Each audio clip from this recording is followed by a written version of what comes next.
Welcome, everyone, to the Michigan Association of Secondary School Principals podcast series, featuring great discussions, insight, and resources on all things related to education and administration. Ladies and gentlemen, welcome back to Season 4 of the MASSP podcast. My name is Ryan Casey, and today I'm excited to be on location chatting with some awesome educators from Yale Public Schools.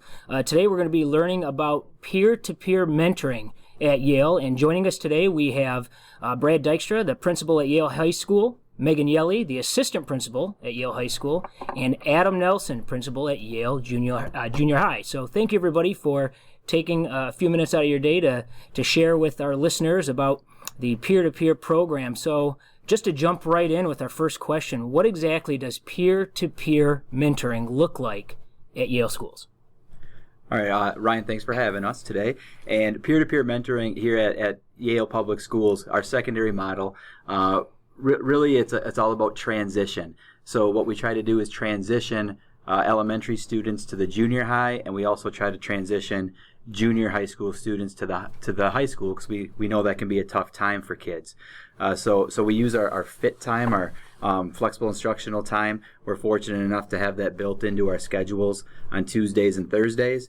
And basically, we take our most well-rounded and proven upperclassmen, 8th grade at the junior high and seniors at the high school, and we have them work with all of our 6th graders or 9th graders to promote social, emotional, and academic success. And they run through a variety of activities to do so.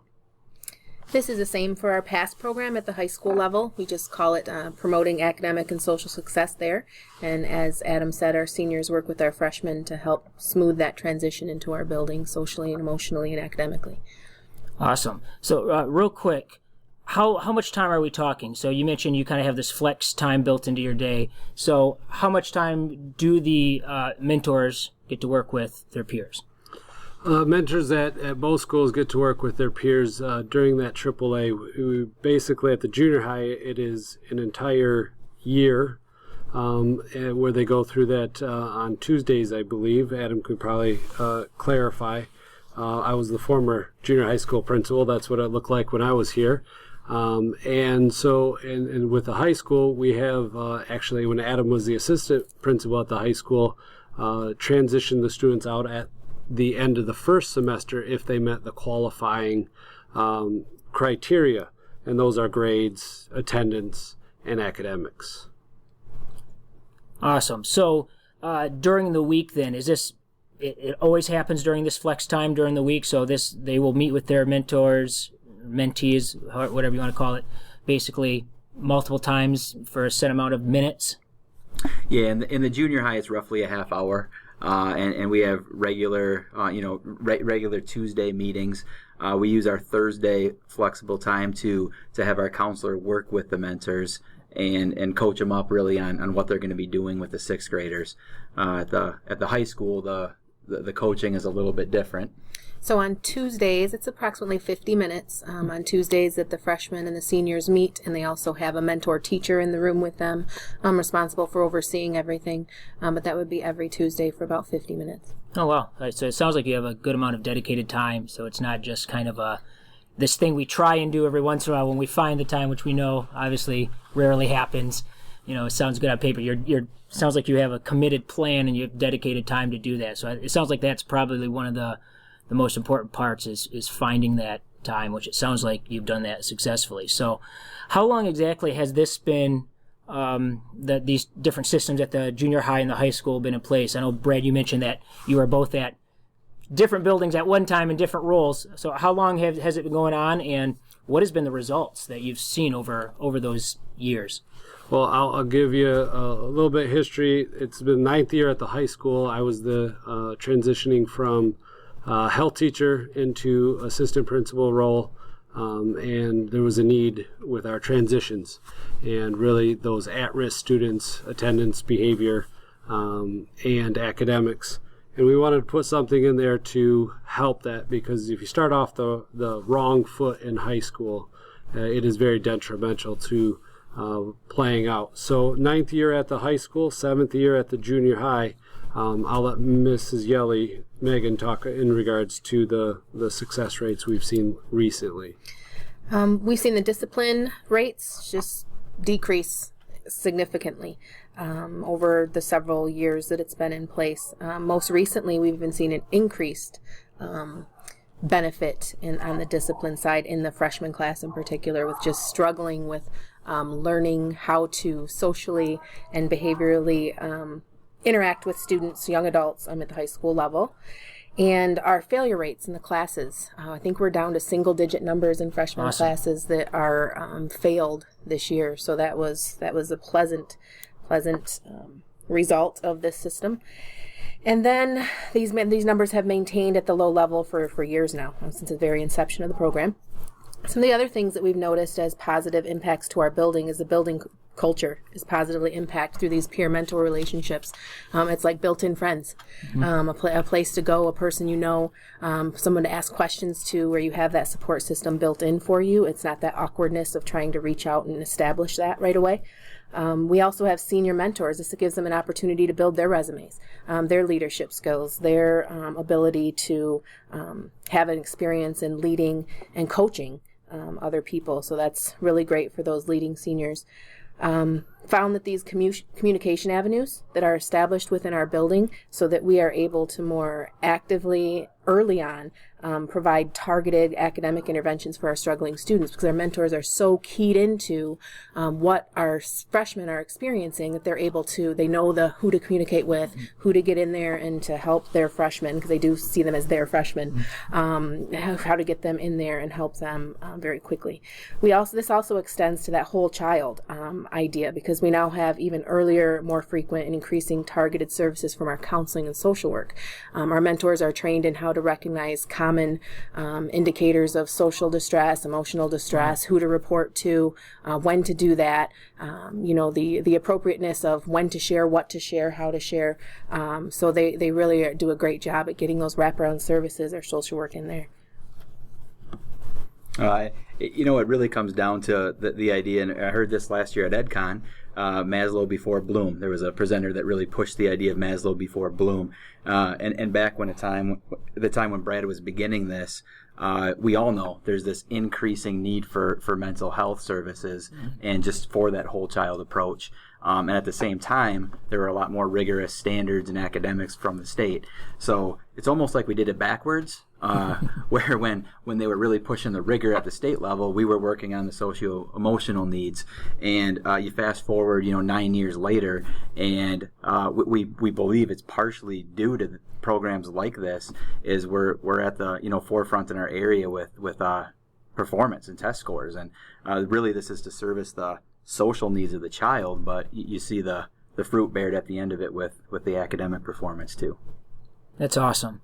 As you're talking about this and having this whole community approach, and I was thinking about how you select the different students to become the mentors. I mean, I think it's obviously easy for everybody to imagine, your NHS kids, your NJHS kids, or the straight A students. But I'm sure there's probably some power and maybe even some students who maybe struggled and then were able to turn that around, and maybe they can.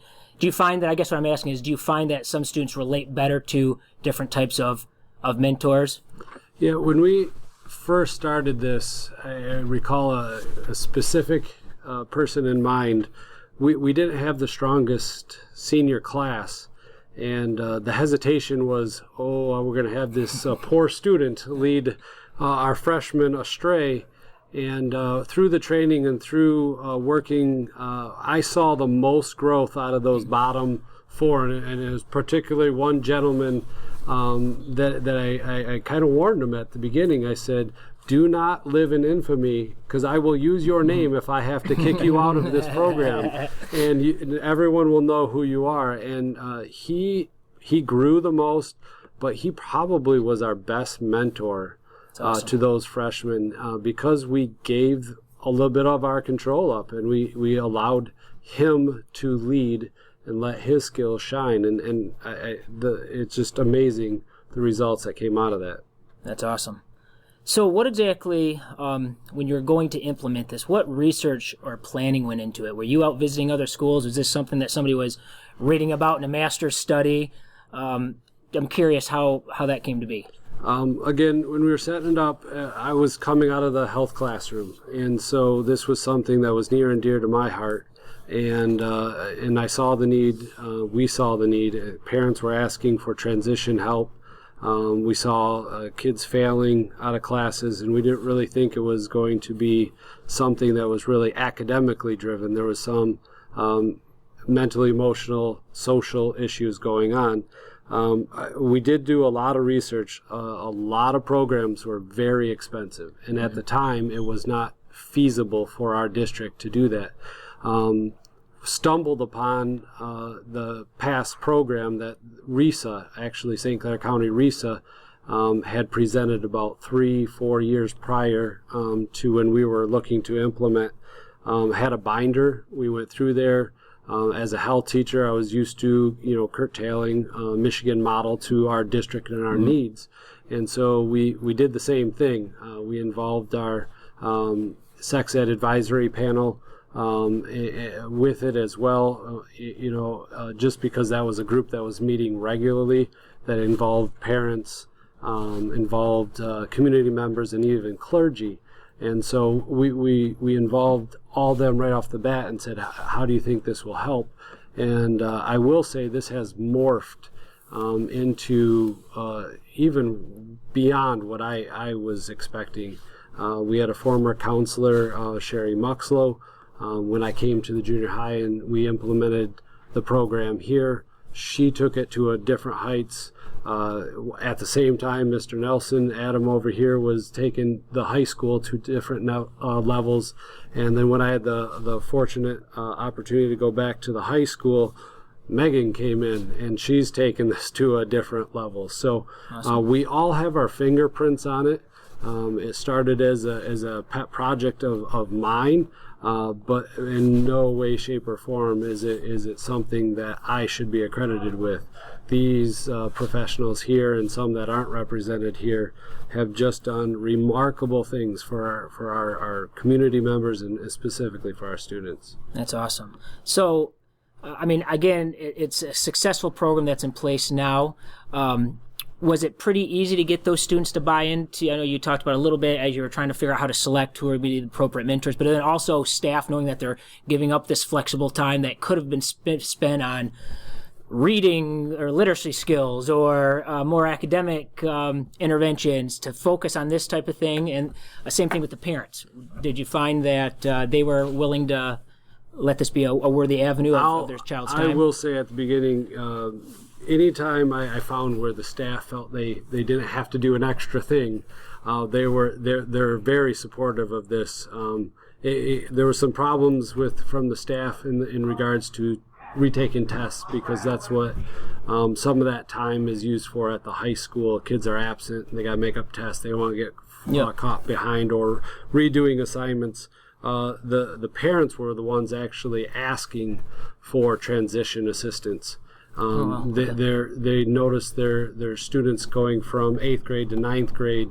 The building size changes in our district.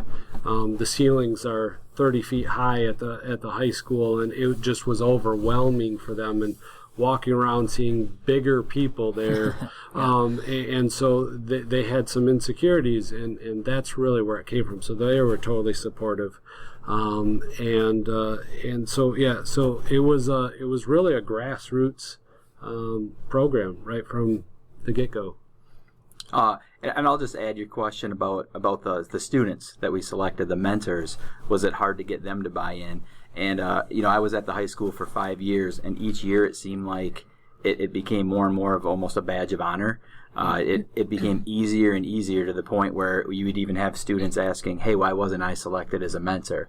So it got to that point, and it's a good problem to have. It's a good problem to have, and we really try to celebrate those kids and senior awards, and they get to put it on scholarship applications, and they were selected as somebody to lead our freshmen, and now our 8th graders get to do the same kinds of things when they're up for awards. So it's just more and more buy-in, and again that grassroots mentality, it just kind of gains steam. If I at the same time, our mentors really take it so seriously. I mean, they're our busiest kids a lot of times too. They're involved in all of these activities and all of these groups, and they're first to step up and say, I don't think I have enough time to do the job that I know I need to do in this. So they take it that seriously that they understand how important it is and the role that they play. And they also enjoy the kind of inroad that they create with the administration and stuff too, having that connection and walking in and talking to us and really being a leader that way. They enjoy that. So that buy-in is there. As we go and have this conversation, I've bounced back and forth from both buildings. And one of the key things that stick with me was when my last year here as 8th graders, when they were kind of doing the exit interviews after they were mentors to 6th graders, they all said, I can't wait to be on the other side of the fence. Oh, cool. I can't wait to be a mentee and have seniors telling me how to be successful in the high school. So it's interesting. That was one thing that just popped into my head as we're talking, and that is so powerful. Absolutely. That's really cool. So we've been doing this for 9 years in one building, 7 in another. Are you still tweaking it? Are there any changes that you're still trying to add a little finesse to the system, or are we pretty good with the quality process that we have in place right now? We have a quality process, but we are constantly changing and adapting, and every year reviewing what's going on. Started in the fall this year, working with the counselors for changes for next year. So we add and remove topics as students' needs change. For example, we're including many more mental and emotional health topics in the program, including things like growth mindset for the students, mindfulness practices and what that even means, and how to stop and be mindful in the moment. Study skills, obviously, self-advocacy. How do you approach talking to a teacher to advocate for yourself? How do you do those things appropriately? Metacognitive learning practices, thinking about your thinking. How does that help your learning? How will that help you to retain information more? So, and these are all things that we then train the mentors to pass on. So it's like they're mastering those skills themselves before they pass them on to the freshmen. So we're just continuously adjusting our mentor training protocols to reflect current issues impacting the whole student and child. We also participate in the MyFi, Michigan Profile of Healthy Youth, and that survey provides excellent data. Again, that was something in conjunction with this past program that we implemented. We also, about the same time, started having our 7th, 9th, and 11th graders participate in the MyFi.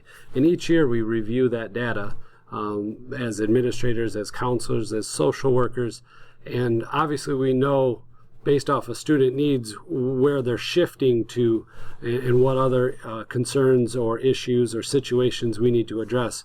But that also gives you tangible evidence that you can go off and say, if there's a question from a parent, hey, why are we talking about this? Yep. Whether it be something as serious as cutting, that was some situation that had occurred at a high frequency among a certain group of people.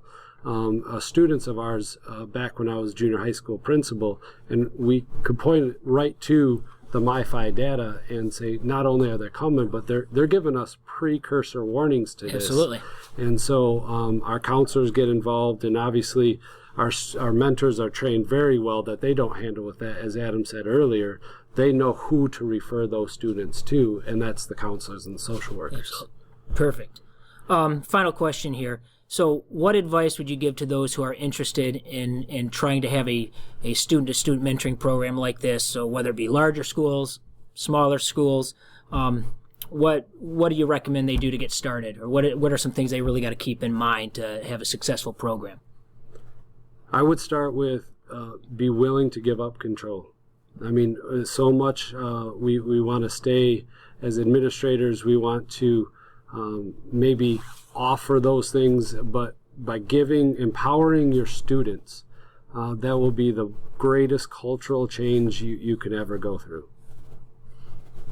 And I would say just don't be afraid to jump in and try it. I know that's cliche, but any new program or any new service, you got to take the chance. And there's great information out there. I know Ryan plans on, thank you in advance, you plan on sharing our contact information. It's not going to fit every school. Our model's not going to fit every school, but every school can have their own model of how this can work, whenever that is during the day and with who, and who's monitoring. It's it's possible anywhere. And like most things, they can start with a smaller group, and once they figure out, all the possible issues or problems, get those tweaked, and then they can start expanding it to a larger group if they really truly want to do a large group, grade level by grade level type of mentoring program. Well, that is really, really awesome stuff that you guys shared with us today, so thank you so much. So listeners, hopefully you appreciated learning about a peer-to-peer modeling program that is working over at Yale schools. Thank you to Brad, Megan, and Adam for joining me today. If you want to get their contact information, probably the easiest way is heading over to the district website at www.ypsd.us. You can also follow Yale High School on Twitter at Yale High, and the junior high at YJH Principal. Don't forget, we are about 8 or 9 episodes into season 4 of the MASSP podcast. Remember, you can listen to all current and previous podcasts by heading over to massp.com. Also, don't forget, if you're looking for other clever ideas and programs, initiatives you want to instill in your buildings, you can head over to the MASSP forums as well. You can follow me, Ryan Casey, on Twitter at RCAYCE, or follow MASSP at MASSP. Thanks for listening, everybody, and have a great day.